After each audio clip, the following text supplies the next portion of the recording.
et bienvenue sur ma vidéo de nouveau. J'espère que vous allez bien. Ici Marie.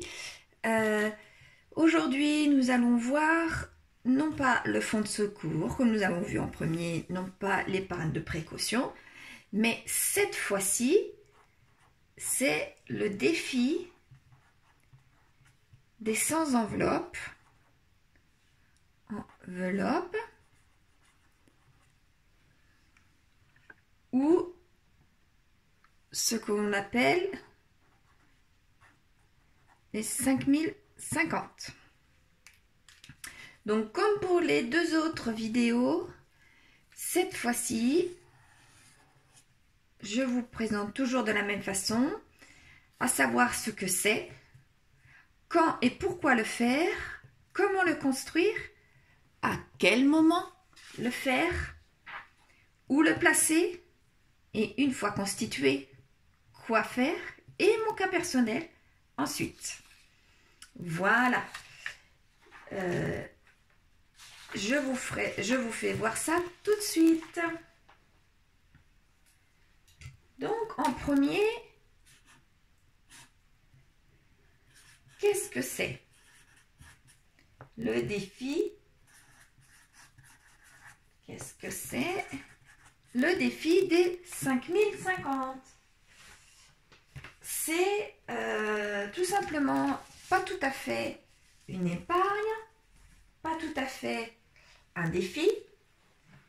C'est un hybride des deux, je dirais, moi, car le montant est tellement élevé pour ce défi que certaines personnes peuvent plus le considérer comme une épargne, pardon. On se constitue un petit pécule, quoi. C'est comme les deux autres, mais ça n'a pas le même but. Si vous vous souvenez bien, le fonds de secours, c'était un montant minimum d'urgence si on a besoin de changer quelque chose. L'épargne de précaution, c'est plus sur un peu plus long terme, comme quelques semaines ou quelques mois, pour voir venir, pour avoir de l'argent un petit peu de côté si on a un accident de la vie. Là, ce n'est pas du tout la même chose. L'objectif là, ce qu'on veut, c'est comme l'achat, par exemple, d'une voiture. Achat d'une voiture. Vous voyez, ce n'est pas dans l'urgence là. Ça peut être aussi pour des travaux qu'on veut faire dans une pièce précise de la maison ou alors à l'extérieur, hein, c'est pas forcément à la maison, pour un voyage, pour un mariage. Par exemple, si on a ce qu'il faut en argent pour un mariage, mais on se dit, bon, on a envie d'une déco bien particulière, ou alors on veut faire venir des membres de la famille de l'extérieur, mais qu'ils n'ont pas les moyens, donc on veut leur offrir ça. Ou alors avoir une lune de miel bien particulière qui coûte cher. La totalité des invités ne pourront pas payer la totalité du mariage, donc c'est le voyage, le plus gros voyage grâce à ça. Ou alors faire un anniversaire de mariage, par exemple, vous voyez. Donc autant les deux autres, c'est plus dans l'urgence, autant ici, c'est du plus, c'est du bénéfique, du bonus, quoi, finalement. Et c'est ce qu'on aimerait avoir pour nous faire plaisir. Donc c'est plus pour ça que c'est considéré comme un défi que comme une épargne. Mais vu la grosseur du montant, de la somme, ça peut être considéré pour certaines personnes comme une épargne. Voilà. Donc maintenant, on va voir quand et pourquoi le constituer. Donc quand, là, c'est pas compliqué. Quand le fonds de secours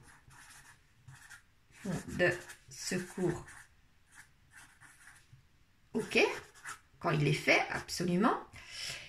Et l'épargne de précaution, là, c'est suivant notre cas personnel. Par exemple, on se dit non, nous, c'est pas pour nous d'avoir une épargne de précaution, ça, j'en veux pas. D'abord, c'est sur du trop long terme. Il y a certaines personnes qui n'arrivent pas à voir sur du long terme, donc ça, c'est non. Nous avons 2 salaires, nous vivons correctement, on n'a pas besoin d'épargne de précaution. On a juste à faire attention à notre budget, donc on ne veut pas d'épargne de précaution. Et donc là, le défi des 5050 peut rentrer en jeu, quoi, tout simplement. C'est pour ça que c'est plus un défi qu'une épargne. Mais ça peut être considéré, comme je vous dis, comme pour certaines personnes, un petit peu comme les deux. Quoi qu'il en soit, on y va à notre rythme. Pourquoi maintenant ? Pourquoi ? Là, c'est au choix de chacun, je dirais, quoi. De chacun. Donc, j'ai oublié de vous dire, le camp, lui, on va à notre rythme. Ça peut prendre 2 mois. Bon, là, ça devient un peu plus rare, 6 mois aussi. Ça peut prendre 1 an, 3 ans ou 5 ans, quoi. C'est au rythme de chacun. Donc, maintenant, comment le constituer ?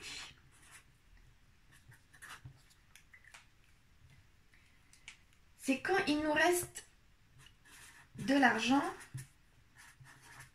quand il reste de l'argent à la fin de la semaine. De la semaine, si vous vous souvenez bien, cet argent-là de nos enveloppes, on les met dans les défis que nous avons choisis pour faire dans l'année en cours. Donc les billets de 5 €, eux, vont dans les défis de 5 €. Après, on les met dans certaines épargnes comme on le souhaite. Certaines personnes veulent aller faire un voyage, veulent aller à un parc d'attractions avec la famille, c'est un gros budget, veulent aller à l'étranger. Donc, il y a des épargnes bien précises. Et d'autres personnes qui veulent aller plus sur ce genre d'épargne, pardon. Et donc là, c'est dans pas de l'épargne, excusez-moi, dans ce genre de défi. Et donc là, c'est dans le 5050 parce que pour l'instant, ils ne savent pas trop où mettre, ou alors c'est une quantité beaucoup plus importante au niveau du montant qu'il faut mettre de côté. Donc, dès qu'on a de l'argent, par exemple, on a 60 € à la fin de la semaine. Dans les 60 €, on met ces 60 € dans l'enveloppe qui correspond. Parce qu'on fait 100 enveloppes numérotées de 1 à 100. Et donc, du coup, s'il nous reste 60 €, on va chercher l'enveloppe 60 et on met l'argent dedans 60. Et ainsi de suite jusqu'à ce que toutes les enveloppes soient remplies. Soit virtuellement, c'est-à-dire qu'on met de l'argent, s'il nous reste de l'argent sur notre compte, qu'on met de l'argent sur le livret en faisant un virement, soit à la fin de la semaine avec des billets. Et donc là, on met l'argent dans les enveloppes bien physiques. Et donc du coup, on peut faire avec les deux, soit de l'argent physique, soit de l'argent virtuel, si on peut dire. Mettre ça après sur le livret. Je vous expliquerai ça plus concrètement lorsque on verra à la fin de mes explications, lorsqu'on verra mon cas personnel. Donc maintenant, quel montant ?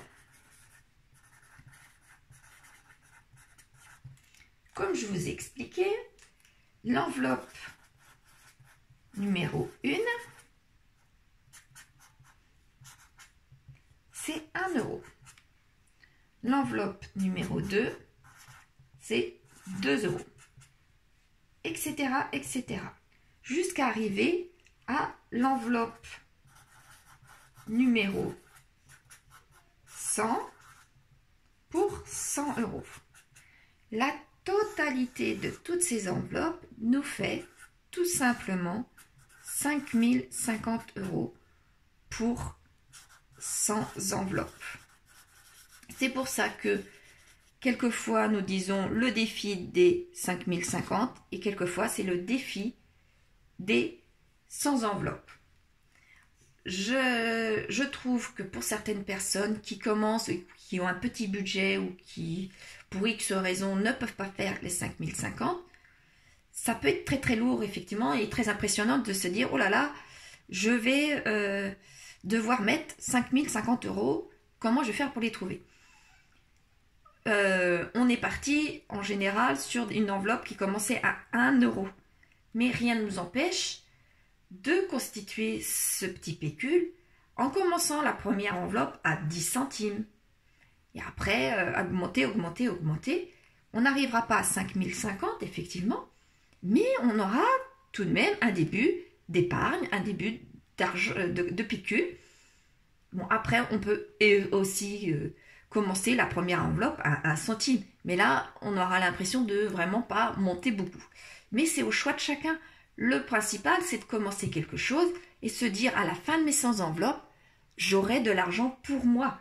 Parce que effectivement, 5050, ça peut être très très impressionnant, très lourd à faire. Donc c'est sur internet, on voit partout l'enveloppe numéro 1 pour 1 €, l'enveloppe numéro 2 pour 2 €, etc. jusqu'à 100. Mais comme je vous dis, rien ne vous empêche de ne pas mettre on peut très bien enlever le 1 € et mettre la première à 50 centimes ou la première à 10 centimes. Voilà. Et eh bien, on aura nettement moins, mais on aura quand même. Voilà. Maintenant, où placer l'argent qu'on met toutes les semaines? On les met soit dans des enveloppes physiques, puisque il nous reste de l'argent à la fin de la semaine dans nos enveloppes budgétaires, soit dans des enveloppes virtuelles. C'est de l'argent que nous avons sur le compte courant que nous faisons en virement sur un livret, tout simplement. Moi, c'est ce que je fais. Les enveloppes physiques, c'est pour à la fin de la semaine ce qui me reste en billets et en pièces, parce que nous avons aussi des petits montants. Et les enveloppes virtuelles, c'est lorsque c'est des gros montants.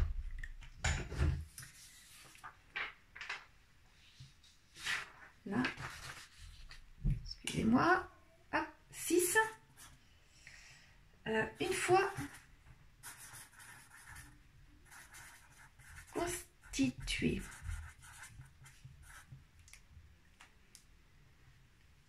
une fois qu'on a terminé les 100 enveloppes, on a plusieurs solutions. Soit on arrête, parce qu'on s'est dit, c'était un petit peu compliqué durant cette période-là, soit quelques mois, soit quelques années. Ça a été compliqué de constituer, c'est pas pour moi, c'est trop lourd, j'ai envie de souffler un peu, donc on arrête, ou une pause, parce qu'on considère que c'est bien et on a envie de reprendre, mais pas tout de suite. Soit on en reprend un autre, on recommence, on reprend un deuxième tracker, que je vais vous faire voir moi par exemple ce que j'ai, et on reconstruit un autre, puisque les 5050 par exemple ne suffit pas, ou alors on a envie d'augmenter la cagnotte, enfin pour plusieurs raisons. Soit troisième solution, on met l'argent dans d'autres épargnes. Pour les faire grossir plus vite, ou pour les pour en commencer d'autres qui n'étaient pas prévus, par exemple. Et maintenant, mon cas personnel. Ce qui, je pense, sera beaucoup plus parlant. Voilà. Alors, dans mon cas personnel, j'ai besoin de ma trousse. J'ai besoin des enveloppes. Et j'ai besoin de mon classeur des défis. Donc, dans ma trousse, c'est mon fluo qui me sert juste pour colorier mes petites enveloppes de mon tracker. Mes enveloppes physiques sont ici. Et voici mon nouveau classeur pour les défis. Donc, si vous vous souvenez bien, dans mon classeur de mes défis, j'ai mon classeur des 5 €, mon classeur des 52 semaines, mon classeur, ma pochette, excusez-moi, ma pochette des 100 enveloppes et ma pochette des jours fériés. Donc, ce qui nous intéresse aujourd'hui, c'est cette pochette-là. Donc, voyons voir ce qui s'y passe à l'intérieur. Voilà. Et voilà. Donc là, vous voyez, j'ai le numéro 2, tout simplement, puisque mon numéro 1 a été déjà rempli. Donc, dans mon numéro 1, ça a été rempli plus rapidement, puisque tout simplement, j'ai fait des ventes Internet. J'ai eu plusieurs mois de remboursés par mon propriétaire, puisque la CAF avait plusieurs mois de retard au niveau des APL. Plus à la fin de certaines semaines, j'avais de l'argent, donc je mettais, dans ces cas-là, je mettais des petites sommes. Je colorie à chaque fois avec ce fluo-là pour voir où j'en suis. Donc les grosses sommes, comme je vous disais, par exemple, lorsque mon loyer m'était remboursé, donc je prenais les grandes sommes et comme ça, ça montait et ça me faisait moins dur pour pouvoir mettre mes petites sommes. C'est comme ça que mon premier tracker, mon numéro 1, il a été, on va mieux voir, c'est pas celui-là, c'est celui-là, il a été commencé en janvier et terminé en mars. Je vais me rapprocher, vous allez voir. Il a été, voilà, commencé en janvier et terminé en mars. Donc, comme je savais que mes loyers, j'en avais encore d'autres à me faire rembourser, c'est pour ça que j'en ai commencé un deuxième tracker. Je savais qu'il n'allait pas être très lourd à terminer. Donc, voici mon deuxième. Comme vous pouvez voir, effectivement, il est commencé au mois de mars. Là, j'ai eu un loyer, mon dernier, de remboursé, plus la vente de ma voiture. Donc, la vente de ma voiture, l'excédent, je l'ai mis ici. Comme vous pouvez voir, il ne me reste plus que les petites sommes maintenant à mettre. Et je pense que mon tracker numéro 2 sera terminé d'ici à fin avril, voire début mai, je pense. C'est pour ça que j'en ai imprimé un troisième, mais lui, il prendra toute l'année, voire l'année prochaine pour se terminer. Comme je vous disais, il n'y a pas de date butoir pour ce challenge-là. On peut mettre plusieurs mois, comme on peut mettre plusieurs années à le terminer. On y va à notre propre rythme.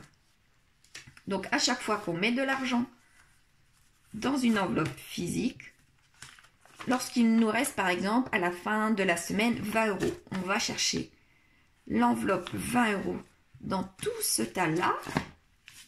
On va chercher l'enveloppe 20 € et on va la chercher. On met notre billet de 20.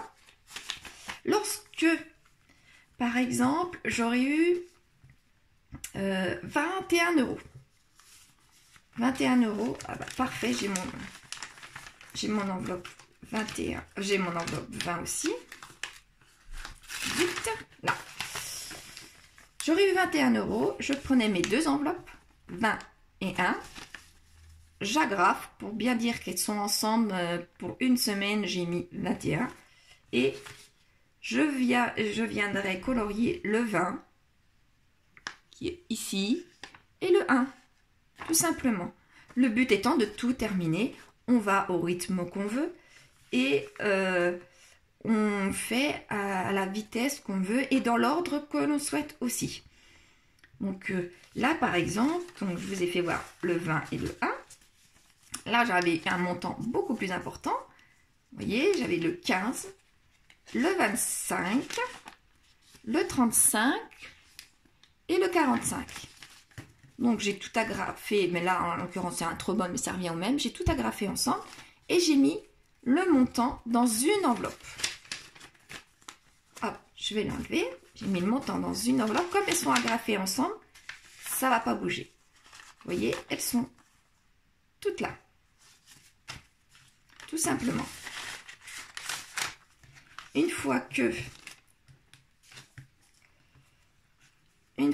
qu'on a mis l'argent, on met dedans tout pour savoir où on en est rendu. Bon là, moi, j'ai pas une grosse somme dans ma pochette, donc je la garde dedans. Si vous imaginez bien, à un moment donné, vous faites que des physiques, les enveloppes, premièrement, vont grossir, et deuxièmement, vous allez avoir un gros montant. Donc, c'est pour ça qu'après, il faut aller déposer tout cet argent-là à la banque pour être tranquille. Donc, ça, c'est pour les enveloppes physiques. Pour les enveloppes virtuelles, c'est pareil. Au lieu d'avoir l'argent et de les mettre physiquement dans les enveloppes ici, et après de colorier le petit tracker, tout simplement, on fait le virement du compte courant au livret, et après, on vient colorier de la même façon. Ça revient au même. Il suffit juste de bien suivre nos trackers. Bon, moi, j'ai pas la place dans ma pochette de mettre les enveloppes virtuelles qui sont ici dedans. Donc, je ne le fais pas. C'est que les enveloppes physiques. Normalement, les enveloppes virtuelles, je les mets dans un autre tas pour bien voir qu'après, par exemple, ici, il me reste que ces enveloppes-là et non pas les laisser avec les virtuelles. Voilà. Le but étant, c'est que tout se remplisse. Effectivement. J'espère avoir été plus claire avec mon exemple personnel. Si vous avez d'autres questions ou si vous ne savez pas comment faire pour couper certains montants ou pour regrouper certains montants, il n'y a pas de souci, je vous répondrai dans les commentaires si vous voulez avoir plus de précision. Malgré tout, l'exemple est tous les dimanches que je remplis mes enveloppes à peu près tous les dimanches. Là, je sais que depuis le mois dernier, c'est un peu plus compliqué. Et depuis le mois d'avril aussi. Mais ça va monter puisqu'il me reste plus que les petits montants.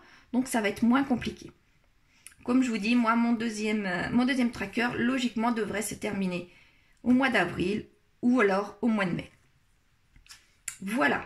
J'espère avoir été claire. N'a pas avoir été trop longue dans mes explications. Et si, comme je vous dis, vous avez besoin d'autres précisions, il n'y a aucun souci, je vous réponds avec bonheur. Je vous remercie, je vous souhaite une bonne fin de semaine et à la prochaine fois. Au revoir.